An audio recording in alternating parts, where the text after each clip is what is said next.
Assalamualaikum pecinta horor. Kembali lagi di cerita Nightco. Di setiap sudut gelap, selalu ada kisah yang tak terungkap.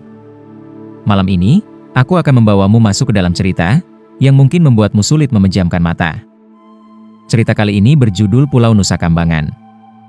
Pulau Nusa Kambangan terletak di lepas pantai Kabupaten Cilacap, Provinsi Jawa Tengah.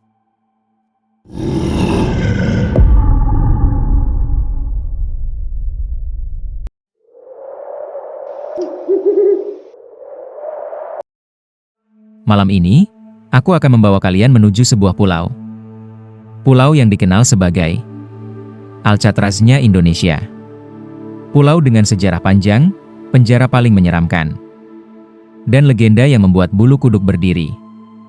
Inilah Nusa Kambangan. Secara geografis, pulau ini terpisah dari pantai selatan Pulau Jawa oleh selat sempit yang disebut Segara Anakan. Banyak orang hanya mengenalnya sebagai pulau penjara. Tapi sedikit yang tahu, asal-usulnya menyimpan kisah gelap tentang pengasingan gaib, makhluk tak kasat mata, dan rahasia yang tak pernah benar-benar terungkap. Dahulu kala, di pesisir selatan Jawa, rakyat hidup dalam ketakutan. Gangguan makhluk halus, suara tangisan tengah malam, hingga bayangan hitam dari laut selatan sering menghantui. Ada dua artikel yang saya dapatkan. Yang pertama, disebutkan bahwa pada masa Sultan Agung, abad ke-17, Nusa Kambangan dipakai sebagai tempat pembuangan orang-orang yang dianggap berkhianat atau punya ilmu hitam berbahaya. Dan yang kedua versi legenda lokal. Ada cerita rakyat di Cilacap yang menyebut Nusa Kambangan dipimpin oleh penguasa gaib atau Raja Jin. Raja Sultan Agung meminta bantuan seorang tokoh sakti, Ki Saraksa. Ki Saraksa, tolonglah rakyatku. Gangguan ini sudah melampaui batas. Jika terus dibiarkan, negeri ini akan hancur. Daulat, Gusti. Saya telah mendapat wangsit. Makhluk-makhluk itu harus diasingkan ke sebuah pulau, jauh dari manusia. Dengan kesaktiannya, Ki Saraksa memisahkan daratan Jawa, hingga terbentuk sebuah pulau baru. Pulau yang kemudian disebut Nusa Kambang. Pulau bunga yang indah, namun juga menyeramkan.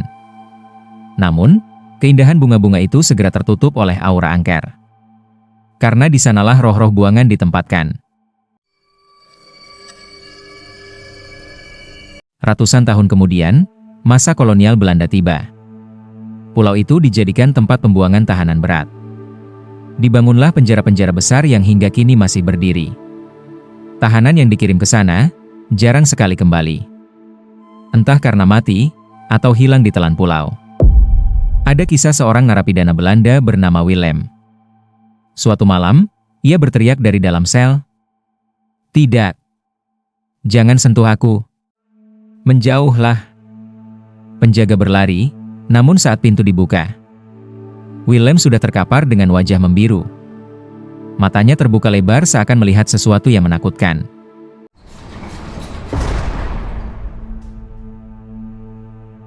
Sejak itu, setiap malam terdengar suara teriakan dari sel kosong tempat Willem mati.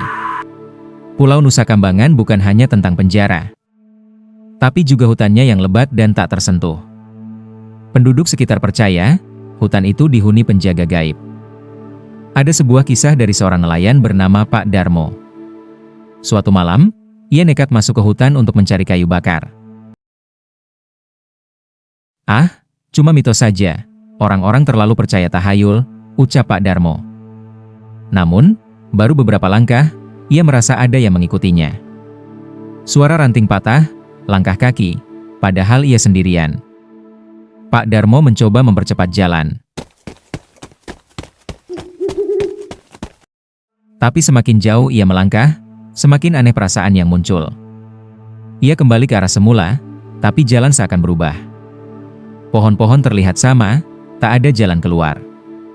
Pak Darmo, panik, teriak, "Halo? Ada orang? Tolong!" Tiba-tiba, dari balik pepohonan, muncul sosok tinggi hitam. Matanya merah menyala. Keesokan paginya, tubuh Pak Darmo ditemukan pingsan di tepi hutan. Wajahnya pucat, lidahnya keluh, dan sampai akhir hayat, ia tidak pernah bisa bicara lagi. Seorang penjaga penjara bernama Pak Suryo pernah menceritakan pengalaman horornya. Malam itu, ia sedang berpatroli. Saat melewati lorong penjara tua, lampu-lampu mulai berkedip. Pak Suryo, dalam hati, "Ah, ini pasti listrik lagi rusak." Namun tiba-tiba, ia melihat bayangan seorang narapidana sedang berdiri di dalam sel kosong. Tubuhnya kurus, wajahnya menunduk. "Pak Suryo," teriak. "Siapa kamu?" "Ini area terlarang." Bayangan itu perlahan menoleh. Wajahnya rusak, penuh darah, dan matanya kosong. Pak Suryo berlari keluar lorong, namun suara rantai terus mengikuti di belakangnya. Sejak malam itu, ia bersumpah tidak pernah lagi berpatroli sendirian. Konon, di tengah malam, sering terdengar suara gamelan dari hutan Nusa Kambangan. Beberapa orang penasaran mencoba mendekat. Namun setiap kali mereka mencari sumber suara, yang ada hanya hutan sunyi. Ada juga kisah dari seorang napi bernama Rudi.